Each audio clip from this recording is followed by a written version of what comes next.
Hey guys, welcome. It's your girl, Black Girl Minimalism. We're doing a read for today is Sunday, December 28th. We just came from church, which has been awesome to be able to find a church here in the DMV. But I'm revisiting for Erin.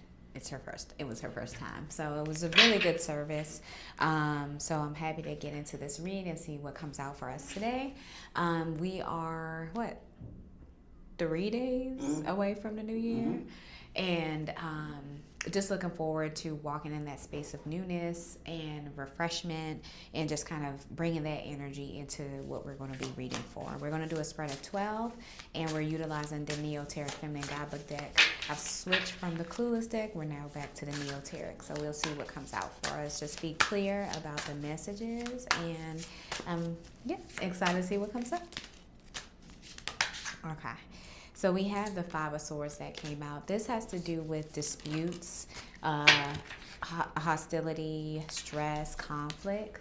But then we have the Four of Swords that came out. This is talking about rest and relaxation. And as we're ending the year, maybe reflecting on some of the things that came out for this year and then where we're moving towards, right? I kind of see it that way when I read. It's like the first card starts in a way and then it goes into where it needs to.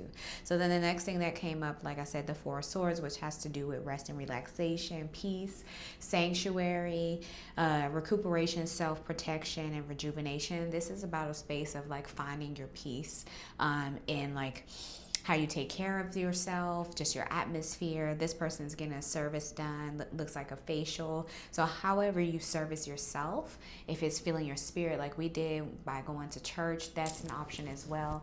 However you see suitable to make those things happen in your everyday walk in life, do so, okay? So the next thing to come up, and it tried to come out twice, was the Ten of Cups. This is full completion energy. This is happiness. This is homecomings. This is fulfillment. This is emotional stability. This is security, domestic harmony as well. We have a World card that came up, and I think this came up not in this deck, but it came up in the Clueless deck, but also the same energy, which speaks for completion. So it comes right behind the Ten of Cups. So the rainbow. So what did I say to you the other day, Boo? I said something about rainbows. It was in reference of seeing rainbows. Yeah. Yeah. It's like, I had said I love seeing a rainbow in the clouds, meaning like after a shift there's a rainbow. So that shift could be something that was displeasing or just things that might have like took you for a loop. And I think the brighter part of the outcome in rain or cloudiness is a rainbow that kind of gleams through. It comes through in the space that you least expected. So then with the World card, we have wholeness, come into a place of harmony, come into a place of sense of belonging as well. And then you have the High Priestess energy. This is unconscious intuition. This is following your gut. This is spirituality, higher power, and following your inner voice. And because that's all the messages that you need is from that higher power. Okay? So we have a couple of things that come out. The Eight of Cups, this has to do with abandonment, walking away, letting go, searching for truth. We also have the Moon card. The Moon card is talking to intuition, but in illusion. So like seeing through things that might be like not direct. Secrets, unconscious, things are coming forward. I see this as a truth card as well. The Lovers are coming forward. This has to do with love and unions, partnerships, and relationships. But you have the Angel that has their hand out at the top as they're holding each other's hand. It's funny because me and Erin just got 2 peas in a pod yesterday. So they're holding their hand directly in sync with one another as a point of connecting. You have the Five of Cups though, which is like loss and grief, disappointment, discontent, feeling let down. So as we reflect on the year, there are things that may come up that you feel like, oh, okay, how can I make the shift and how can I make changes if they have caused feelings of grief, right? But it's clear that what's coming forward is the Ten of Cups energy. So we have 1, 2, 3, 4, 5, 6, 7, 8, 9. Okay. So what came up? We have Pentacles energy. This all has to do with the finances. We have Seven of Wands first. This has to do with standing up for yourself. This is utilizing your voice. And the pastor also talked about this in church, is like being a point of leadership. Sometimes when you're a point of leadership, you'll sway away from the group, meaning the group effort or the group perspective, because the point of being a leader is to stand out, and you're naturally going to stand out if you choose something different. So protecting your territory, defending yourself if need be.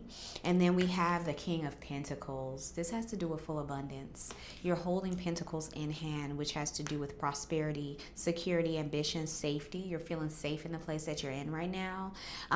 Minister in a place of kindness, okay? When you're working with your finances, think of it as happy money, okay? Like when you're like, oh, okay, I want to be blessed to receive, think of an amount. And when you think of that amount, think of the happiness that's behind that money or the receiver or giving. You know, we're also giving as well. I think we forget that part.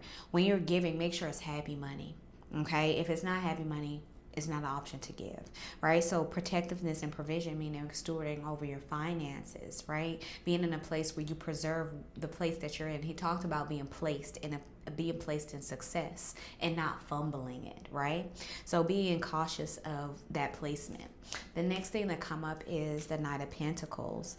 This has to do with being practical. You're being reliable, or being a significance of reliability for others, being efficient, slow and steady. Slow and steady wins a race. It doesn't have to be fast, because if you get it fast, you lose it fast. So slow and steady, hardworking, committed, patience, conservative. This one also has the plane at the top. You're taking travel in the immediate future. But make sure that, you know, it's travel that's steadfast. Also like the horse. We're going into a year of the horse as well. So it's funny that we end with this card because it talks about being courageous, maybe taking chances in travel, right? And then the last thing that's facing up, I always do was facing up the Four of Wands. You're coming to a place of building community, home, celebration, reunions, parties, gatherings, stability, and feeling a place of belonging, all right? So I feel like it was pretty close cut.